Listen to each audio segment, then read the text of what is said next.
जय हिंद दोस्तों, स्वागत है आपके अपने लर्निंग प्लेटफॉर्म लर्न जिला में।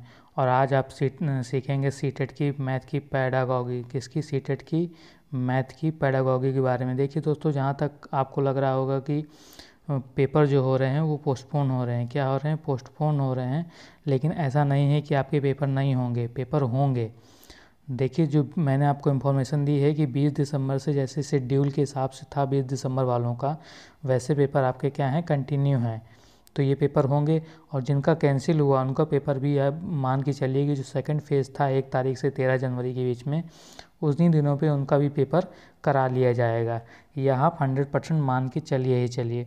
तो दोस्तों आइए बढ़ते हैं, और आप अपनी प्रिपरेशन स्टार्ट रखिएगा, रोकिएगा नहीं, नहीं आप असफल होंगे और जिम्मेदारी आपकी होगी। जो ये कह रहे हैं 13 जनवरी के बाद होगा, वो आपको केवल बरगला रहे हैं। ऐसा कोई संभावना नहीं, कोई नोटिस नहीं आया। तो उम्मीद है कि इस सेकंड फेज़ में आपका एडमिट कार्ड आए। इस सेकंड फेज़ के लिए एडमिट कार्ड में आपका पेपर होगा, देखिएगा।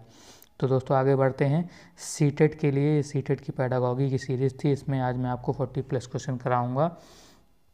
तो पहला क्वेश्चन है कि कक्षा 2 के विद्यार्थियों को एक शिक्षक योग यानी एडिशन की क्या कर रहा है, उपयुक्त युक्ति सिखा रहा है। अभी योग करना सिखा रहा है यानी एडिशन करना सिखा रहा है। इनमें से कौन सी युक्ति अनुसरण करना सर्वाधिक उपयुक्त होगा? नीचे दिए गए ऑप्शन में से कौन सा सर्वाधिक उपयुक्त यहाँ पूछा है, यानी कौन सा सबसे अच्छा माना जाएगा। तो क्या कि शाब्दिक प्रश्नों को ना कराया जाए, या शाब्दिक प्रश्नों का प्रयोग केवल मूल्यांकन यानी इवैल्यूएशन के लिए किया जाए, ऐसा भी नहीं होगा। योग जोड़ को शाब्दिक प्रश्नों को प्रस्तुत करता है, या शाब्दिक प्रश्नों को अध्याय के अंत में कराए जाएँ। तो अध्याय के अंत की कोई बात नहीं की जाती कि केवल मतलब अध्याय के अंत में प्रैक्टिस कराई जाए, नहीं। और शाब्दिक क्या होता है, हमेशा अच्छा माना जाता है। क्योंकि क्या होता है, जब मार्केट में आप जाएंगे तो वहाँ आपको पेन कॉपी जोड़ने घटाने को नहीं होता। वहाँ आप क्या करते हैं, शाब्दिक तुलना होती है ना, कि यहाँ आपने 100 रुपये का सामान लिया, क्या किया आपने, 100 रुपये का सामान लिया, और ठीक है, आपने क्या किया, दुकानदार को 500 की नोट दी, तो आपको कितना वापस करेगा, -100, यानी आपको 400 करेगा। तो आप ऐसे नहीं करेंगे, आपको शाब्दिक रूप से सीखना होगा। तो शाब्दिक रूप की घटनाओं में उसको प्रस्तुत किया जाता है इसमें। कक्षा 2 के शिक्षक ने योग जोड़ के निम्नलिखित शाब्दिक प्रश्नों को विद्यार्थी को हल करने हेतु दिया। मतलब विद्यार्थी को हल करने के लिए शाब्दिक उसमें अर्थ में दिया है। किसने? कक्षा 2 के आपके एक टीचर हैं जिन्होंने मैथ की, जिन्होंने विद्यार्थी को क्या किया, शाब्दिक प्रश्नों को विद्यार्थी को हल करने के लिए दिया। देखिए नीचे वाले क्वेश्चन के बेस पे आप ऊपर वाले क्वेश्चन का आंसर भी दे सकते हैं। सीटेट क्या करता है, देख रहे हैं, रिलेट कर दिए दोनों क्वेश्चनों को। तो आप वैसे ही सेकंड वाले क्वेश्चन को देख के ही फर्स्ट वाले क्वेश्चन का आंसर दे सकते थे, ये भी कर सकते थे। तो ऐसा अगर आए तो ध्यान रखिएगा, एक टोकरी में 5 सेब हैं, यानी एक टोकरी में कितने, 5 सेब हैं, एवं उसमें 7 सेब और डाल दिए जाते हैं, यानी प्लस बोल रहा है। तो कितने सेब हैं टोटल? 12 हैं। इस प्रकार का शाब्दिक प्रश्न निम्नलिखित में से किस मॉडल या श्रेणी से संबंधित है? संवर्धन, पृथक्करण, योग की पुनरावृत्ति, या समुच्चयन की बात कर रहा है। तो इसमें किसकी बात कर रहा है?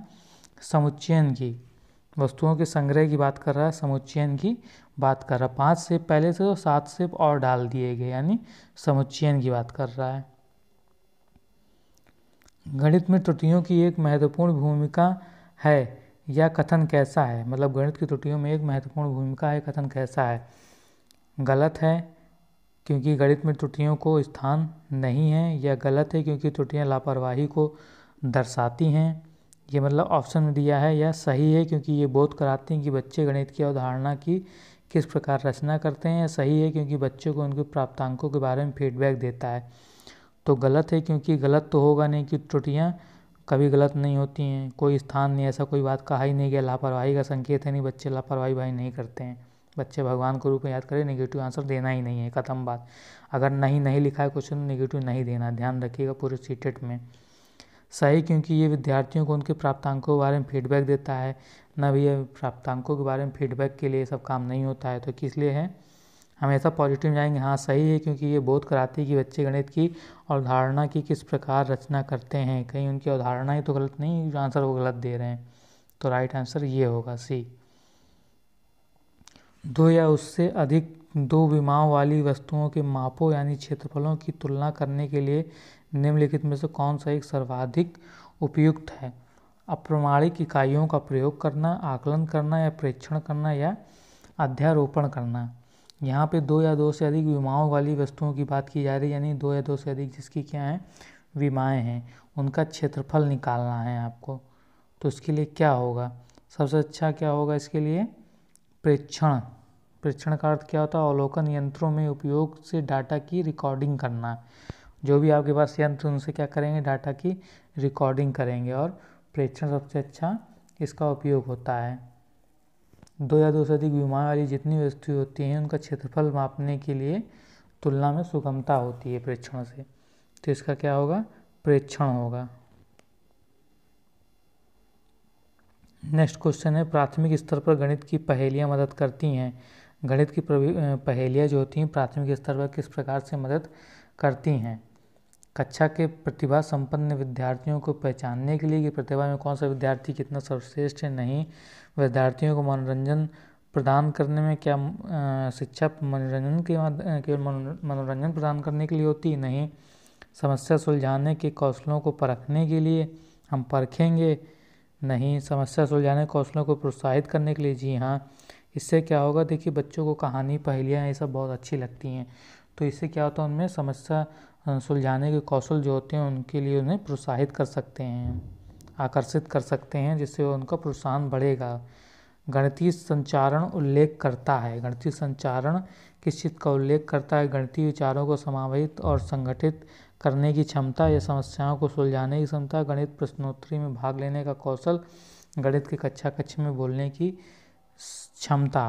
तो मैंने आपको गणित की पेडागॉजी में पढ़ा रखा, अगर आपने नहीं देखा है तो वीडियो की डिस्क्रिप्शन में लिंक दिया हुआ है, आप देख सकते हैं। गणित किस लिए होता है, गणितीयकरण के लिए होता है, गणितीय विचारों को समाहित और संगठित करने की क्षमता होता है।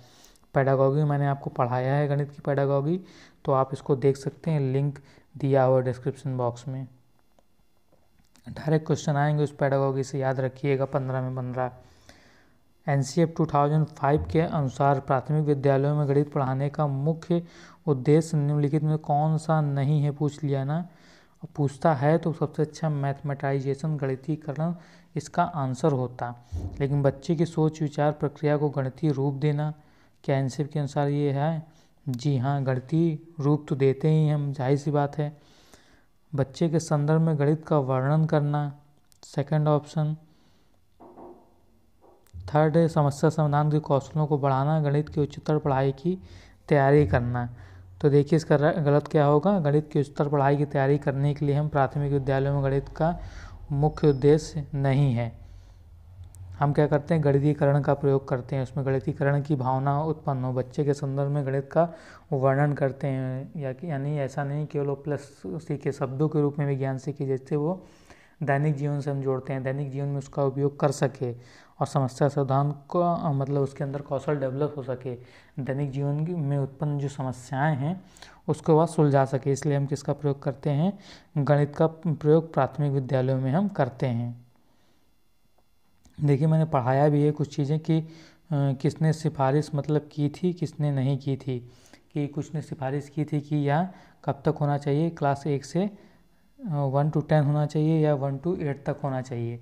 तो इस पे भी मैंने बात की है अपनी पेडागॉजी के लेक्चर में, ये आप ध्यान रखिएगा, पढ़ के जाइएगा, आ सकता है इस बार, क्योंकि इस बार बहुत ही लंबा चलने वाला है पेपर। इसलिए प्राथमिक स्तर पर गणित की पाठ्य पुस्तकों की सबसे अधिक महत्वपूर्ण विशेषता निम्नलिखित में से कौन सी है।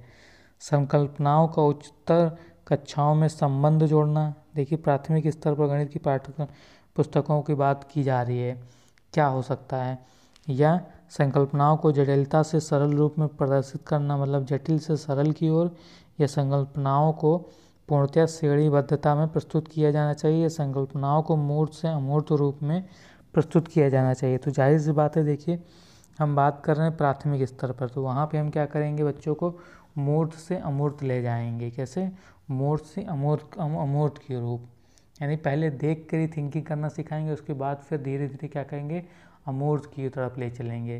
क्योंकि पहले क्या होता है, शुरुआत में बच्चा क्या होता है, मूर्त रूप से काम करता है। जिन प्याजन में आपने देखा होगा तो उसमें होता है ना 7 से 11 के स्टेज, मूर्त संक्रियात्मक अवस्था भी इसे कहते हैं। तो वो फिर अमूर्त की तरफ जाता है, मूर्त से अमूर्त की तरफ।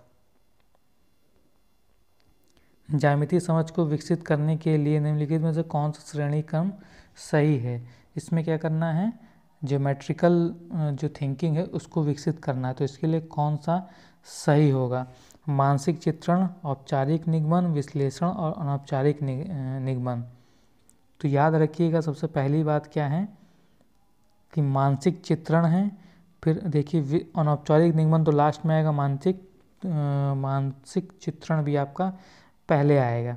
बात किस में आएगी, पहले औपचारिक निगमन आएगा कि विश्लेषण आएगा। तो पहले क्या होगा, विश्लेषण आएगा, तो ये ऑप्शन गलत हो गया। नेक्स्ट हम चलेंगे बात, मानसिक चित्रण विश्लेषण आया, देखिए ये भी सही। अनौपचारिक निगमन तो पहले औपचारिक आएगा फिर अनौपचारिक आएगा, तो ये भी आपका क्या होगा, गलत हो गया। औपचारिक निगमन अनौपचारिक निगमन ये वैसे ही गलत हो गया। पहले क्या होगा, मानसिक चित्रण होगा, आपका राइट आंसर डी होगा। देखिए यहाँ सब मैच कर रहा है, मानसिक चित्रण फिर विश्लेषण फिर औपचारिक निगमन फिर एक बार अनौपचारिक निगमन होता है। ये आपका क्या होगा, ज्यामिति की अवधारणा होगी। तो उसकी समझ को विकसित करने का स्टेप बाय स्टेप श्रेणी क्रम में हम विकसित करते हैं इसे। निम्नलिखित में से कौन सा कथन सही है, संख्या 9 के बाद शून्य का परिचय दिया जाना चाहिए, क्या ये सही है। या स्थानीय मान सिखाते समय शून्य का परिचय दिया जाना चाहिए, क्या ये सही है। या पढ़ाई जाने वाली प्रथम संख्या शून्य होनी चाहिए, क्या ये सही है। या बच्चों में संख्या ज्ञान विकसित होने के बाद शून्य का परिचय दिया जाना चाहिए। तो जी हाँ, बच्चों में संख्या ज्ञान विकसित होने के बाद ही शून्य का परिचय हमेशा दिया जाना चाहिए। अगर ऐसा नहीं करेंगे तो बच्चों को क्या होगा, आपको कठिनाई होगा शून्य सिखाने में, क्योंकि आप 1 to 9 तक तो सिखा देंगे लेकिन बच्चों को आगे और पीछे लगाने में क्या होगी, दिक्कत होगी। तो पहले आपको 1 से 9 तक सिखाना है, उसके बाद लास्ट में बाद में शून्य का आपको परिचय देना है बच्चों को, ना कि पहले देना है। कक्षा 3 के विद्यार्थियों को आधे की संकल्पना यानी हाफ की संकल्पना की बात की जा रही है, 0.5 की परिचय देने के लिए निम्नलिखित में से कौन सा क्रियाकलाप की योजना बनाता है। मतलब किस क्रियाकलाप के द्वारा हम ये उसे सिखा सकते हैं। चित्र दिखाता है जिसमें आधा प्रदर्शित किया गया है, तो जी हाँ, चित्र दिखाएगा जिसमें आधा प्रदर्शित किया गया है, ये भी सही है। आधे का चिन्ह लिखता है, ये भी सही है। बहुत सारे मूर्त पदार्थों को आधे में विभाजित करता है, ये भी सही है। कहानी या शब्दों के प्रयोग से आधा प्रदर्शित करता है, तो ये भी सही है। इसका ऑप्शन देखते हैं चारों, तो देखिए चारों जगह चारों ऑप्शन दिए गए हैं, लेकिन इनका हमें क्रम लगाना था। तो सबसे तो क्या करते हैं हम, पहले मूर्त काम करते हैं ना, तो पहले हम क्या करेंगे, बहुत सारे मूर्त पदार्थों को आधे में विभाजित करेंगे। जैसे कुछ फल ले लेंगे, कुछ लकड़ी के टुकड़े, कुछ लकड़ी ले लेंगे उसके टुकड़े कर देंगे, पेपर ले लेंगे उसके टुकड़े करके दिखाएंगे। तो इससे क्या होगा, आधे की संकल्पना विकसित होगी इनमें। उसके बाद हम क्या करेंगे, तो पहला ऑप्शन थर्ड रहता है, यानी ए होगा, या तो इसका राइट आंसर क्या होगा, बी होगा, आपका सी और डी नहीं होगा। सेकंड नंबर पे हम क्या करेंगे, इसके बाद चित्र दिखाते हैं और आधा प्रदर्शित किया जाता है, उसमें क्या करेंगे, जो हमने काटा है उसमें आधा प्रदर्शित करेंगे, उसे आधा काटा हुआ चित्र प्रदर्शित करेंगे। तो सेकंड क्या हो जाएगा, पहला हो जाएगा। उसके बाद क्या करेंगे, कहानी या शब्दों का प्रयोग से आधा प्रदर्शित किया जाएगा। फिर आधे का चिन्ह एकदम लास्ट में आएगा, आधे का चिन्ह क्या होगा, ऐसे 1/2, ओके, ये क्या है, हाफ। कक्षा 1 और 2 के गणित प्रशिक्षण और अधिगम के लिए निम्नलिखित में से कौन सा सही है। कक्षा 1 और 2 के लिए शिक्षण के लिए, गणित के शिक्षण के लिए कौन सा सही है। अभ्यास के लिए बहुत अधिक अवसर उपलब्ध कराए जाने चाहिए, यानी बहुत ज़्यादा उन्हें अभ्यास कराया जाना चाहिए। कक्षा 1 और 2 में केवल गणित के मौखिक प्रश्नों को कराया जाना चाहिए, या पहली बात तो कक्षा 1-2 में मौखिक कैसे कराओगे आप, नहीं डायरेक्ट मौखिक। गणित का अन्य विषयों जैसे भाषा, कला इत्यादि से समाकलन किया जाना चाहिए, या कक्षा 1 और 2 में गणित नहीं पढ़ाया जाना चाहिए, तो ये तो होगा ही नहीं। अब आपका बचता, आप कंफ्यूज ए और सी में होंगे। तो देखिए अभ्यास के लिए अवसर तो आप करा सकते हैं, लेकिन बच्चे क्या होंगे, NCERT जो कहता है आपका गणित का अन्य विषयों जैसे कि भाषा, कला इत्यादि से समाकलन किया जाता है। मतलब NCERT जो है आपका, इसकी बुक में आपका दिया है कि भाषा और कला से इसका संकलन किया जाता है, और इसके बाद जो आता है वह इसकी सेपरेट बुक आती हैं। तो शुरुआत में इसको कोई विज्ञान, भाषा और कला के माध्यम से दिया जाता है, किसमें, गणित के माध्यम से। नेक्स्ट क्वेश्चन है, एक संख्या दशमलव निरूपण समझने के लिए निम्नलिखित में से कौन सी पूर्व जानकारी का ज्ञान होना चाहिए। मतलब जो दशमलव की इसकी संकल्पना है, इसको आप कैसे किस पूर्व ज्ञान जानकारी के थ्रू इसको ऐड कर सकते हैं, कैसे आप सिखाएंगे, योग के लिए, व्याकरण के लिए, गुणा के लिए या स्थानीय मान के लिए। तो स्थानीय मान का जब ज्ञान होगा तो उसमें आप क्या करेंगे, दशमलव की संकल्पना को विकसित कर सकते हैं, किसमें, स्टूडेंट्स में, बच्चों में। और एनसीईआरटी के थ्रू सारी जितनी भी पीडीएफ है उसमें यह चीज़ दर्शाई गई है। तो इसका आंसर क्या होगा, राइट, स्थानीय मान का ज्ञान होगा। किसका, स्थानीय मान का। नेक्स्ट क्वेश्चन की तरफ हम बढ़ते हैं। नेक्स्ट क्वेश्चन क्या होगा हमारा कि अंकगणित की 4 मूलभूत संक्रियाएं हैं। किसकी, अंकगणित की 4 मूलभूत संक्रियाएं हैं। पहले योग करना कि भाग करना या परिमाप और क्षेत्रफल का ज्ञान कराना, परिकल्पना, संगणना, रचना करना और समीकरण बनाना, योग, गुणा, भिन्नों का दशमलव में बदलना और सम आकृतियों की संरचना, या योग, व्याकलन, गुणा और भाग। तो इसमें ध्यान रखिएगा, इसमें पूछा गया अंकगणित यानी क्या है ये आपका अर्थमेटिक की बात की गई है। अर्थमेटिक में इसका किसका ज्ञान, मतलब कौन सी संक्रियाएं होना है, इनका आपको एक तरह से कंटिन्यूटी पूछी गई, पहले कौन सा होना चाहिए। तो आप क्या करेंगे, योग करेंगे, व्याकलन करेंगे, गुणा और भाग, ये 4 आपका होगा। प्लस माइनस गुणा और भाग, ये सबको आना चाहिए। ये आंसर अगर गलत हो गया तो समझ लीजिए आपको फिर तो बेड़ा गर्क है भाई साहब। आपको यही नहीं मालूम कि अंकगणित में 4 मूलभूत संक्रियाएं क्या हैं, मैथ की सबसे मेन संक्रियाएं क्या हैं, यही हैं अर्थमेटिक की। पहले तो जोड़ आना चाहिए, उसके बाद आपको माइनस करना आना चाहिए, फिर गुणा करना भी आना चाहिए, भाग करना भी आना चाहिए। अब तक आपकी कितने आंसर सही हुए हैं इसका आपको कमेंट बॉक्स में लिख के बताना है। और अब आइए आगे बढ़ते हैं। आगे क्या है, कक्षा 4 के अधिकतर शिक्षार्थी सोचते हैं कि दो संख्याओं के गुणन से प्राप्त संख्या सदैव दोनों संख्याओं से बड़ी होती है। आप यह कैसे प्रदर्शित करेंगे, यह सदैव सत्य नहीं होता है। आप कक्षा 4 के विद्यार्थियों को कैसे यह प्रदर्शित करेंगे कि दो संख्याओं के गुणन से प्राप्त संख्या सदैव दोनों संख्याओं से बड़ी नहीं हो सकती, तो इसके लिए क्या करेंगे, एक पूर्ण संख्या और एक भिन्न गुण की कलन विधि को संख्या रेखा पर प्रदर्शित करेंगे, या इसी संख्याओं के बार बार योग के प्रदर्शित करेंगे, नहीं, योग के द्वारा बार बार प्रदर्शित नहीं करेंगे, या दो दशमलव संख्याओं के गुणन की कलन विधि प्रदर्शित करेंगे, या ग्रिड पेपर पर दो दशमलव संख्याओं के गुणन को प्रदर्शित करेंगे। तो जी हाँ, ग्रिड पेपर होता है, आपने नहीं देखा तो बताइएगा, मैं इसकी फ़ोटो आपको दूंगा, वैसे आप नेट में सर्च करिएगा ग्रिड पेपर। तो इसमें क्या किया जाता है, इसमें बच्चों को ये हम संकल्पना सिखा सकते हैं कि दो संख्याओं के गुणन से प्राप्त जो संख्या होगी सदैव दोनों संख्याओं से बड़ी होती है, या क्या है, यह सदैव सत्य नहीं हो सकता है। प्राथमिक स्तर पर शिक्षार्थियों को माप का संदर्भ पढ़ाने के लिए निम्नलिखित में से कौन सा कथन सत्य है। प्राथमिक स्तर पर शिक्षार्थियों को माप को, यानी यहाँ पे माप करना, उनका संदर्भ पढ़ाना है, तो क्या होगा, अप्रमाणिक मापों का उपयोग प्रमाणिक मापों के बाद करना।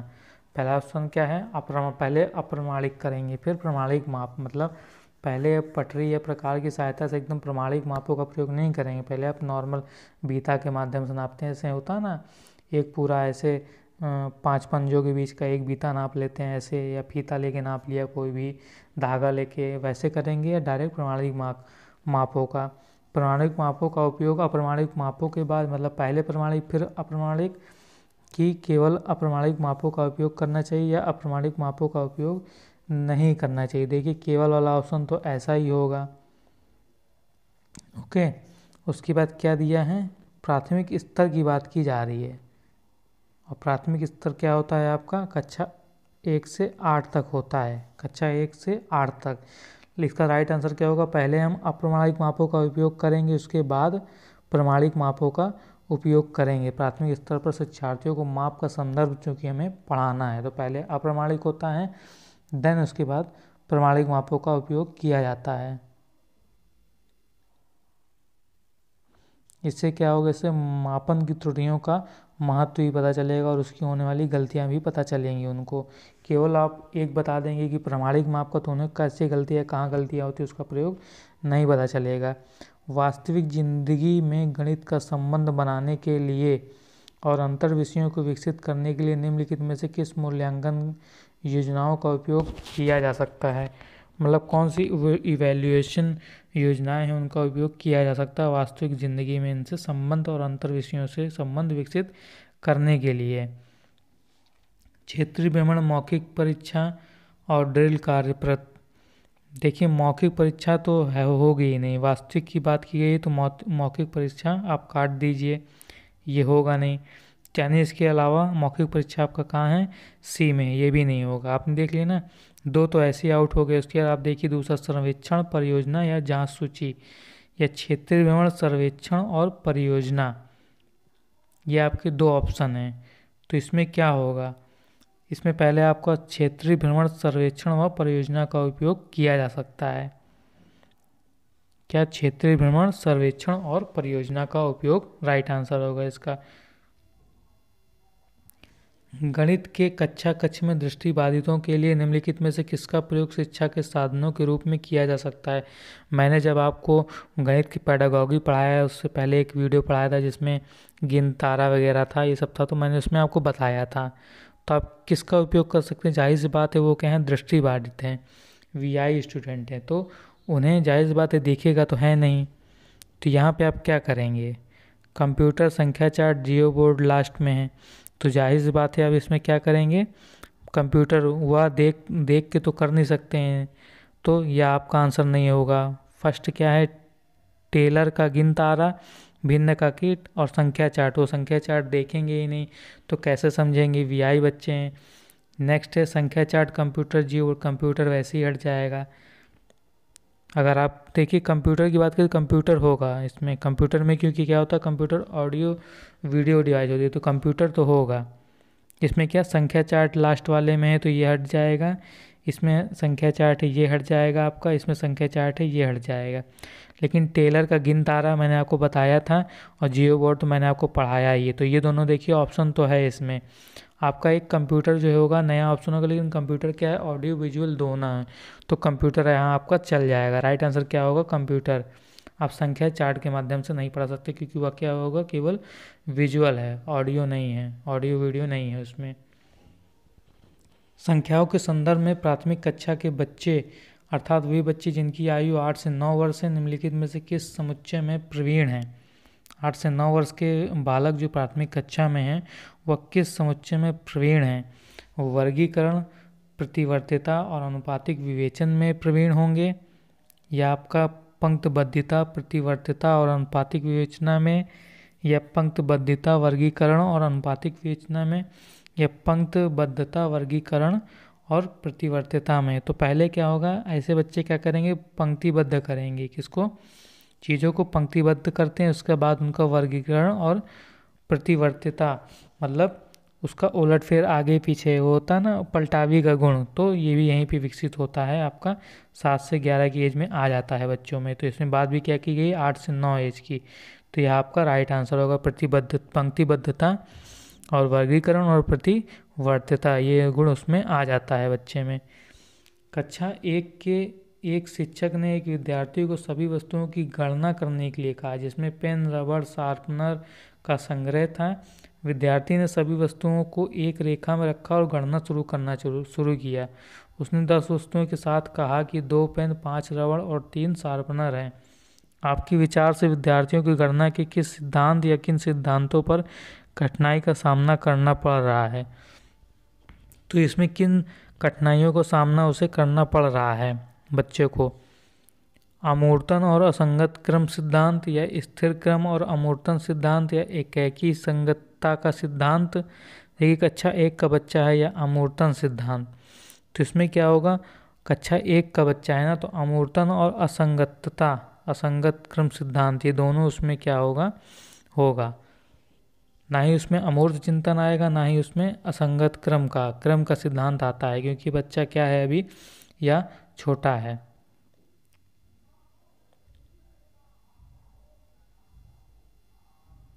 कक्षा 1 की शिक्षा ने अपने विद्यार्थियों को 4 इकाई 3 दहाई लिखने के लिए कहा और कुछ विद्यार्थियों ने क्या किया, 34 के स्थान पर 43 लिखा। 34 के स्थान पर 43 लिखा। एक शिक्षिका के रूप में आप विद्यार्थियों को संकल्पना को कैसे समझाएंगी। हमेशा दहाई और इकाई के स्तंभों में लिखना सिखाएंगे जिससे कोई भ्रम ना हो। यहाँ पे क्या बात की, जिससे कोई भ्रम ना हो, इसलिए हमेशा उन्हें दहाई और इकाई की संकल्पना में लिखना सिखाएंगी। या स्तंभ विधि से अभ्यास करने के लिए बहुत सारे प्रश्न देंगी। या विद्यार्थियों को गिन तारा पर प्रदर्शित करने के लिए कहेंगी और फिर लिखने के लिए कहेंगी। तो आपके लिए गणित पढ़ाने के लिए बहुत अच्छी युक्ति क्या होती है छोटे बच्चों के लिए, गिन तारा। तो ये आपका क्या है, राइट आंसर। उन्हें कभी ये नहीं कहेंगे कि यह चीज़ गलत है। मैंने आपको पेडागॉजी में पढ़ाया है गिन तारा, पढ़ लीजिएगा, उसका भी लिंक मैं आपको डिस्क्रिप्शन बॉक्स में दे दूंगा।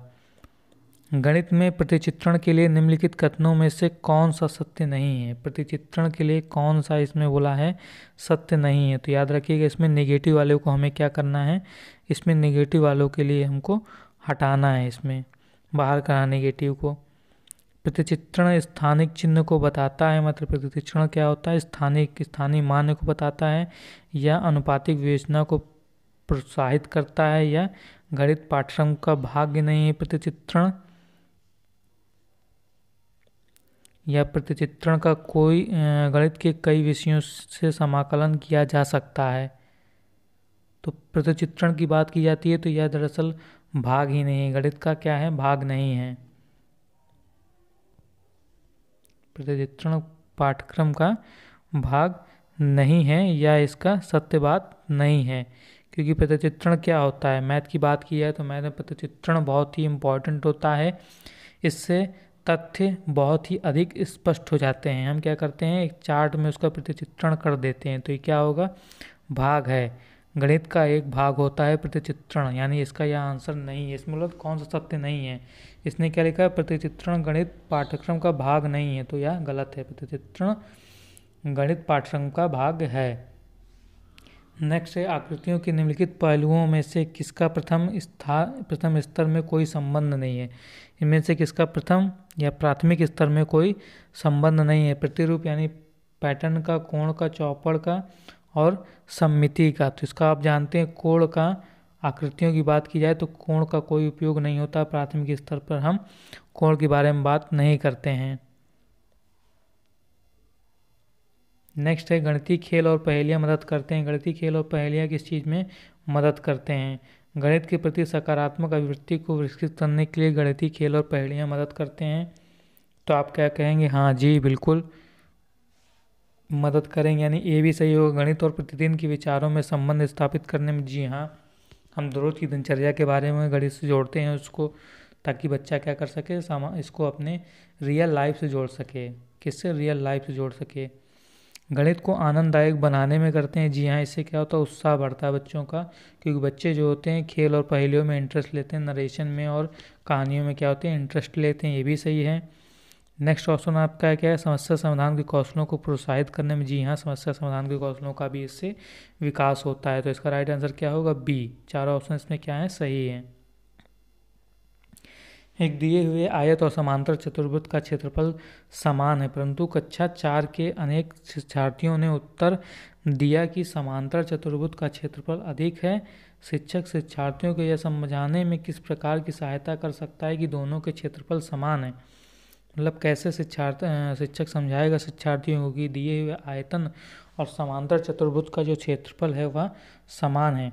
कागज मोड़ने के प्रयोग से उन्हें सिखाएगा, कि कागज मोड़ कर उन्हें दिखाएगा और समझाएगा।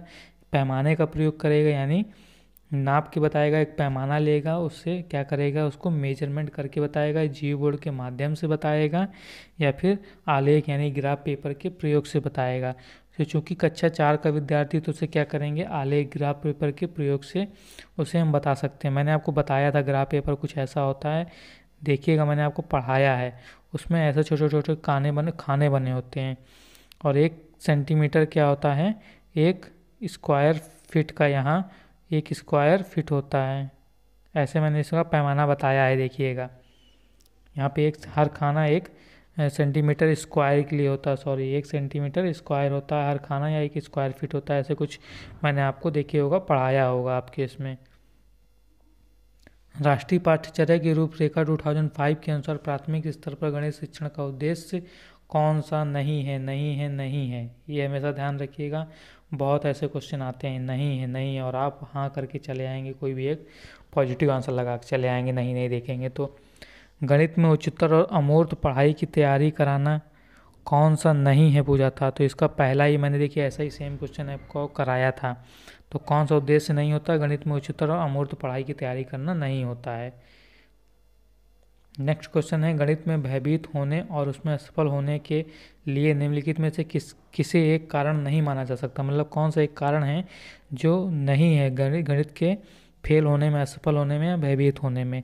कक्षा कक्ष के अनुभव या प्रतीकात्मक संकेत या गणित की संरचना या लैंगिक भेद।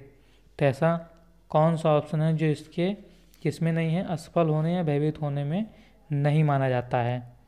क्या बता सकते हैं आप, लैंगिक भेद बताएंगे क्या इसका राइट आंसर?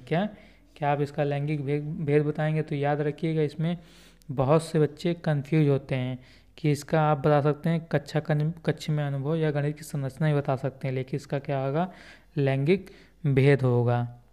क्या होगा, लैंगिक भेद होगा इसका कोई, क्योंकि लैंगिक भेद का इससे कोई भी कारण नहीं है। लेकिन बहुत से लोग बताते हैं ना, कहते हैं गर्ल्स हैं तो क्या होगा, इनके लिए मैथमेटिक्स है ही नहीं है। तो लैंगिक भेद तो इसका कोई कारण नहीं है मैथ की भयभीत से, बहुत से बच्चे लड़के भी डरते हैं। ओके, तो ध्यान रखिएगा लैंगिक भेद स्टीरियोटाइप की हम बात नहीं करते हैं, वो नेगेटिव है। दो दशमलव संख्याओं के योग की संकल्पना को पढ़ाने के लिए निम्नलिखित में शिक्षण अधिगम का कौन सा सर्वाधिक उपयुक्त है, कौन सा साधन सबसे अच्छा है दो दशमलव संख्याओं के योग की संकल्पना को पढ़ाने के लिए। तो इसमें मैंने आपको बताया था क्या, ग्राफ पेपर। मैंने आपको ग्राफ पेपर के बारे में बताया था कि दशमलव के योग की संकल्पना हमेशा ग्राफ पेपर सबसे उपयुक्त माना जाता है बच्चों के लिए। किसके, ग्राफ पेपर के लिए मैंने आपको इसको पढ़ा रखा है। ग्राफ पेपर, जियो बोर्ड, गिनतारा और मोतीमाला वगैरह भी मैंने आपको बताया है, तो भूलिएगा नहीं। आप उसको एक बार रिवाइज करिए, पूरा क्वेश्चन देखिए आया हुआ है उसमें, प्रीवियस ईयर के जो पेपर हैं पूरा आया हुआ है। नेक्स्ट क्वेश्चन है कि प्राथमिक कक्षाओं में बच्चे गणित में क्या सीखते हैं, इसके आकलन का ध्यान किस पर नहीं होना चाहिए। मतलब क्या सीखते हैं, इसका ध्यान किस पर नहीं होना चाहिए। गणितीय अवधारणाओं को समझने पर नहीं होना चाहिए, या गणितीय भाषा का विकास में, या गणित की समस्याओं को जवाब देने की सटीकता में, या तर्क कौशल का विकास करने में इसका वो आकलन नहीं किया जाना चाहिए। तो इसका राइट आंसर क्या होगा, सटीकता की बात गणित में देखिए, इसका हमेशा हम क्या, बच्चे हमेशा सटीक आंसर देंगे, एकदम बढ़िया सा आंसर देंगे, एकदम सही आंसर देंगे, हम इस पर बात कभी नहीं करते हैं। तो ये आपका क्या है, नेगेटिव की बात की जाएगी, तो यही नेगेटिव आंसर भी है आपका, तो ये आपका राइट आंसर हो जाएगा। नेक्स्ट क्वेश्चन क्या है, नेक्स्ट क्वेश्चन है आपका कि प्रारंभिक कक्षाओं में एक गणितीय अवधारणा के विकास में निम्नलिखित निर्देशों का अनुक्रम किस प्रकार किया जाना चाहिए। यानी कौन सा अनुक्रम सबसे पहले किया जाना चाहिए, इसमें ये पूछ रहा है, क्रम लगाना है। चित्र बनाने का, कि प्रतीकात्मक प्रतिनिधित्व का उपयोग करना, या अनुभव प्रदान करना, या भाषा के माध्यम से समझाना। तो सबसे पहले हम क्या करेंगे, अनुभव प्रदान करना। क्या करेंगे, अनुभव प्रदान करेंगे। उसके बाद नेक्स्ट क्या करेंगे, भाषा के माध्यम से समझाएंगे, यानी पहले थर्ड आएगा फिर फोर्थ आएगा। उसके बाद क्या करेंगे हम, उसके बाद करेंगे चित्र बनाएंगे उसका, फिर प्रतीकात्मक प्रतिनिधित्व का उपयोग करना। देखिए इसके पहले एक था ना, उसमें ऑप्शन था, उसमें क्या था, उसमें आपको आधे की संकल्पना सिखाना था। मैंने क्या बताया था, लास्ट में हमेशा हम प्रतीक चिन्ह का उपयोग करते हैं। तो अगर वो बात आप याद रखेंगे तो ऐसे क्वेश्चन भी आप कर लेंगे। देखिए लास्ट में प्रतीक चिन्ह करना, तो आपका सेकंड क्या होगा, हमेशा लास्ट में होगा। यानी ये दो ऑप्शन आपके बच रहे थे, ये दोनों तो वैसे ही कैंसिल हो गए। पहले क्या करते हैं हम, अनुभव प्रदान करते हैं किसी भी चीज़ का, तो पहले थर्ड होगा, तो यानी आपका बी हो जाएगा। कौन सा हो जाएगा, बी आपका राइट आंसर हो जाएगा। नेक्स्ट क्वेश्चन है, अधिगम और आकलन में लर्निंग और इवैल्यूएशन के चक्र के निम्नलिखित चरणों को क्रम में व्यवस्थित करना है। तो अधिगम और आकलन के चक्रों को व्यवस्थित क्रम में क्या करना है, व्यवस्थित करना है इसको। तो पहले क्या होगा, शिक्षण अधिगम के साथ एकीकृत आकलन करेंगे। Teaching learning integrated with assessment होगा, यह होगा पहला ऑप्शन आपका। कि शिक्षण अधिगम और आकलन की योजना बनाना, उसका संगठन करना, प्रगति रिपोर्ट का विकास करना, और बच्चों के अधिगम और प्रगति की प्रतिपुष्टि की रिपोर्टिंग और उसका संचार करना। तो सबसे पहले क्या होगा, शिक्षण अधिगम और आकलन की योजना बनाना और उसका संगठन करना। सबसे पहले हम योजना बनाते हैं, सबसे पहले क्या होगा, सेकंड होगा, यानी या तो ए होगा या तो डी होगा। नेक्स्ट हम क्या करते हैं कि शिक्षण अधिगम के साथ एकीकृत आकलन करते हैं। हम क्या करते हैं, कंटिन्यूइंग एंड कॉम्प्रिहेंसिव इवेल्युएशन की बात करते हैं, CCE की बात होती है हमारे यहाँ। तो सेकंड की बात क्या आएगा, फर्स्ट आएगा। तो आपका राइट आंसर क्या हो गया, ए हो गया। उसके बाद क्या होता है, प्रगति रिपोर्ट का विकास होता है, फिर बच्चे में प्रतिपुष्टि रिपोर्टिंग और उसका संचार होता है, अधिगम की प्रगति की प्रतिपुष्टि होती है। नेक्स्ट है, एक शिक्षक अपनी कक्षा में बच्चों को उनके परिवेश और मौजूदा वस्तुओं के भौतिक गुणों को अपने शब्दों में समझाने के लिए प्रोत्साहित करता है। मतलब जो उनके आसपास का परिवेश है और भौतिक जो गुण है उनको अपने शब्दों में समझाने के लिए प्रोत्साहित करता है बच्चों को। कौन, शिक्षक। अपने छात्रों के साथ ऐसी गतिविधि करने के पीछे शिक्षक का उद्देश्य क्या है, उसका क्या माइंडसेट है, क्या उसका उद्देश्य है। पहला ऑप्शन दिया है कि यह एक बहुत ही रोचक गतिविधि है जिसे आकार की अवधारणा को पुनः देखने के लिए खाली समय में किया जा सकता है। मतलब यह एक बहुत ही रोचक है जिसमें खाली समय हम कर सकते हैं आकार की अवधारणा के लिए।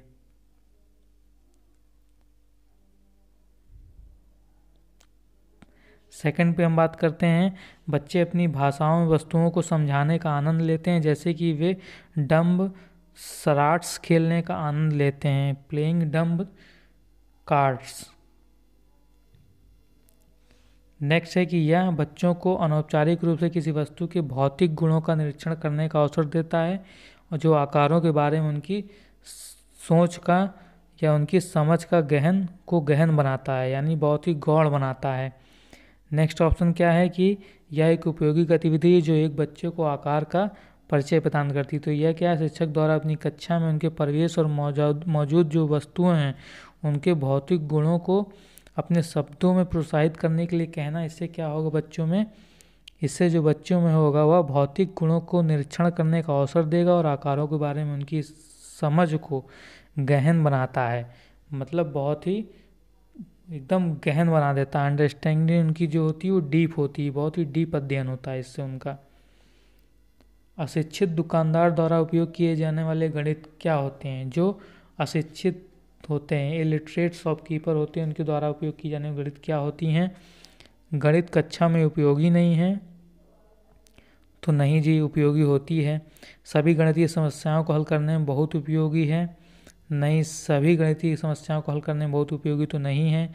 में अस्पष्टता और बहुत कम स्तर की शुद्धता होती है, ऐसा नहीं, अगर शुद्धता नहीं होगी तो फिर वो उनको घाटा ही नहीं होगा हमेशा। तो इसका राइट आंसर क्या होगा कि should be discussed by the teacher in classroom as an alternate strategy in solving related problems.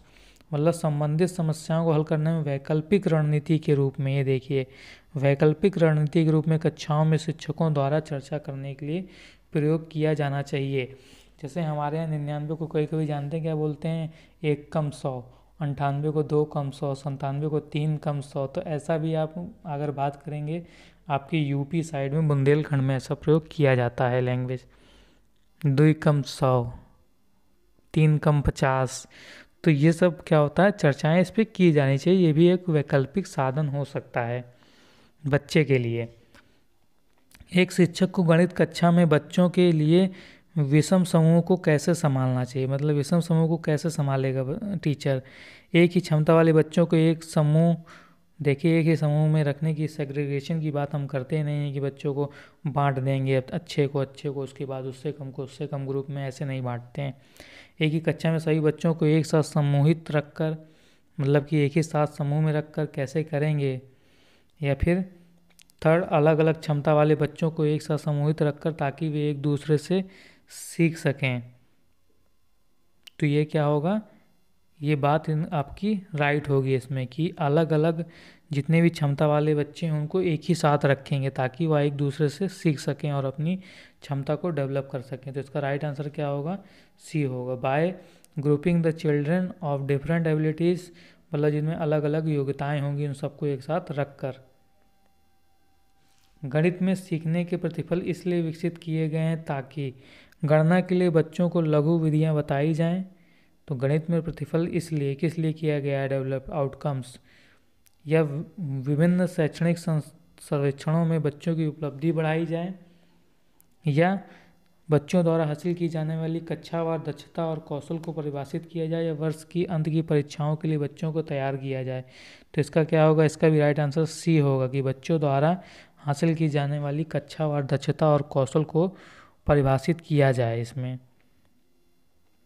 Next क्या है, निम्नलिखित में से कक्षा में हो रहा कौन सा कार्य एक गतिविधि है, कौन सा कार्य एक एक्टिविटी माना जाएगा। शिक्षक समझाते हैं कि प्रश्न कैसे हल करें, यह गतिविधि है ही नहीं, बच्चा तो कुछ कर ही नहीं रहा ना इसमें, इसमें हो क्या रहा है, शिक्षक आपको केवल समझा रहा है, तो इसमें क्या होगा, यह एक्टिविटी नहीं मानी जाएगी।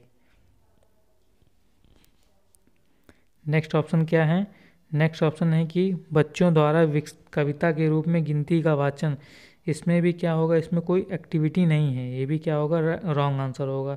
बच्चों द्वारा श्याम पट्ट से नकल करना, क्या बच्चों द्वारा श्याम पट्ट से नकल करना आपका सही होगा, तो इसमें भी क्या गतिविधि हो रही कि नहीं हो रही है, गतिविधि हो तो रही इसमें क्योंकि नकल ही कर रहा है, लेकिन गतिविधि तो हो रही, लेकिन इसमें क्या है, बच्चे खुद से नहीं कर रहे हैं एक्टिविटी, इसमें एक्टिव पार्टिसिपेंट की बात नहीं आ रही है, बच्चे ने क्या कर लिया, छाप लिया है जिस या बच्चों को इंगेज करना, इसमें क्या होगा, एक्सप्लोरेशन होगा उनका, तो यह आपका क्या होगा, राइट आंसर होगा। मैंने पहले ही बताया कि ऐसे आंसर हमेशा पॉजिटिव ढूंढा जाता है, इसमें सबसे पॉजिटिव आंसर क्या है, तो पॉजिटिव आंसर आपका डी है, बाकी सब निगेटिव था। बच्चों के बीच गिनती के कौशल को विकसित करने के लिए आप क्या करेंगे, कौन सा मतलब पूर्ण संख्या अवधारणा के रूप में सीखने के लिए आवश्यक नहीं है, इसमें से कौन सा आवश्यक निगेटिव की बात की गई है, which is not required to be learn as pre number concept, कौन सा प्री नंबर कॉन्सेप्ट के लिए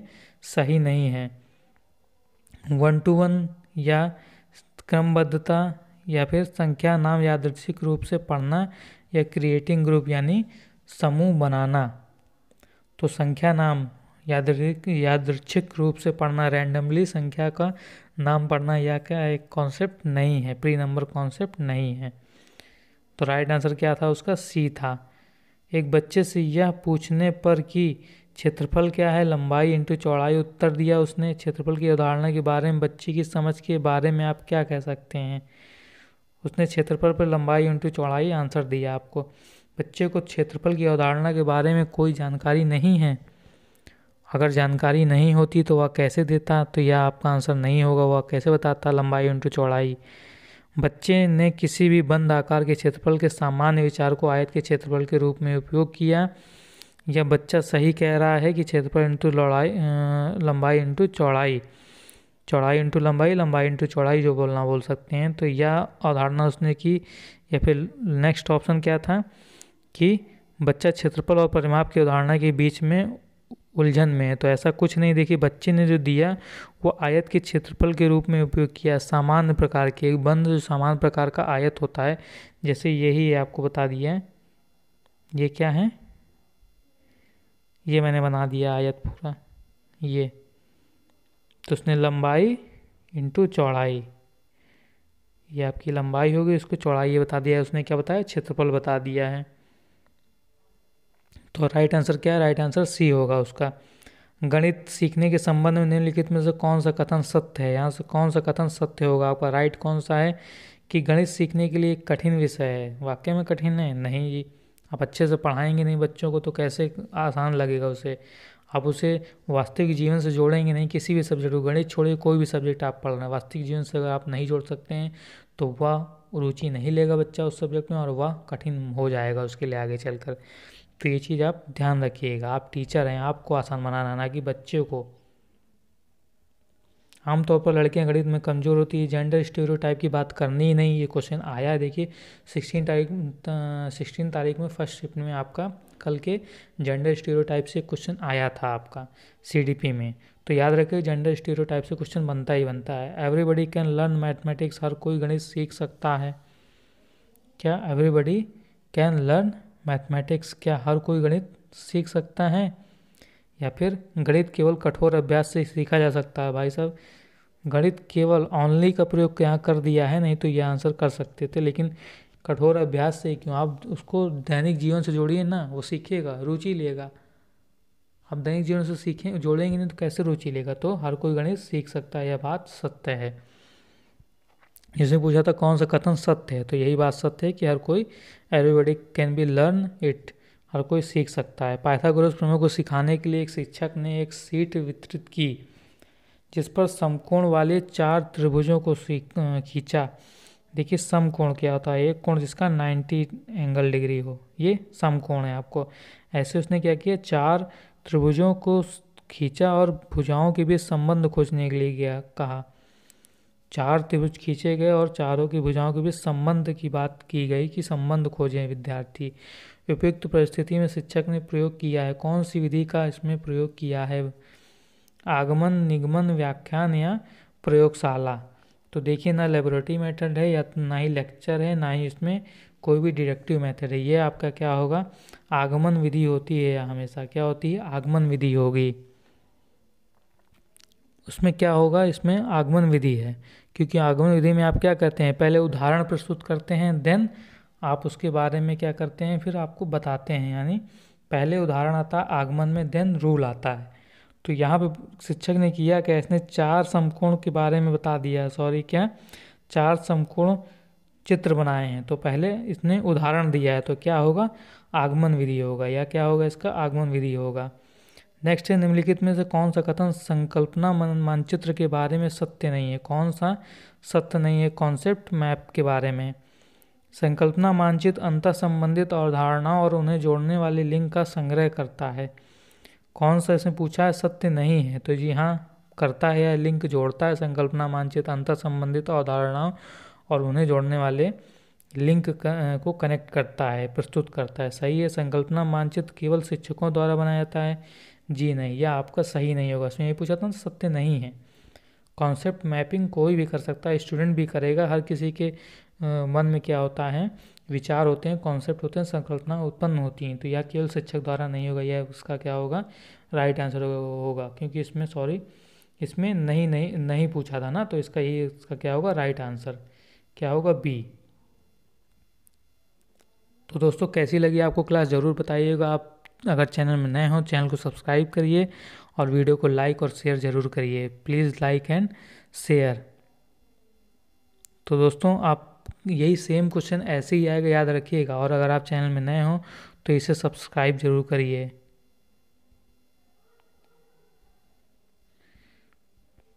जय हिंद दोस्तों, फिर मिलते हैं अगले नेक्स्ट वीडियो में।